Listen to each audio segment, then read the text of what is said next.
हाँ, hello friends, आज अपन सरकार के बारे में पढ़ते हैं। सरकार के कितने अंग होते हैं और कौन कौन से उनके कार्य होते हैं। सरकार के मुख्य रूप से 3 अंग होते हैं। कितने? 3 अंग होते हैं। विधायिका, कार्यपालिका, न्यायपालिका। विधायिका के अंदर आती है संसद और संसद के 3 अंग होते हैं।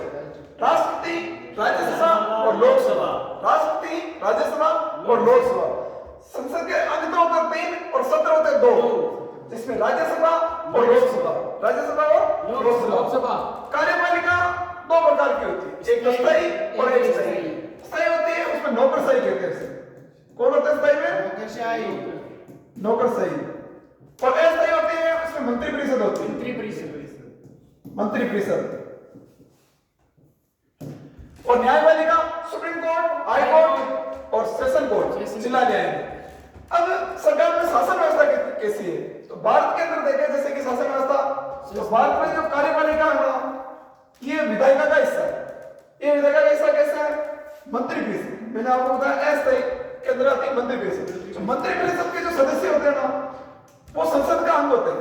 ठीक है, वो सांसद होते हैं, वही मंत्री बनते हैं। इसलिए क्या कहते हैं कि भाई विधायिका है वो कार्यपालिका में हस्तक्षेप कर रही है और कार्यपालिका में हस्तक्षेप कर रही है। इसका मतलब भारत में कौन सी शासन व्यवस्था है? संसदीय शासन व्यवस्था। कौन सी शासन व्यवस्था? संसदीय शासन व्यवस्था। संसदीय शासन व्यवस्था। ऐसे ही ब्रिटेन है, तो ब्रिटेन के अंदर कार्यपालिका के अंदर तो विधायिका का हस्तक्षेप नहीं है, लेकिन न्यायपालिका में भी विधायिका का हस्तक्षेप है। न्यायपालिका में तो कार्यपालिका और न्यायपालिका दोनों विधायिका का अंग है।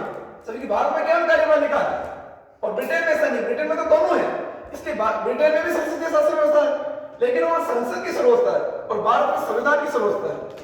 ब्रिटेन में संसद की सर्वोच्चता है और भारत में संविधान की सर्वोच्चता है। और वैसे कैसे अमेरिका? अमेरिका में तीनों अलग है। अमेरिका में विधायिका सेपरेट है, कार्यपालिका सेपरेट है और न्यायपालिका सेपरेट है।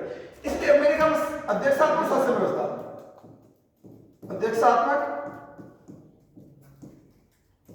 शासन व्यवस्था। ब्रिटेन में संसदीय शासन व्यवस्था, अमेरिका में अध्यक्षात्मक शासन व्यवस्था और भारत में संसदीय शासन व्यवस्था। Okay, thank you.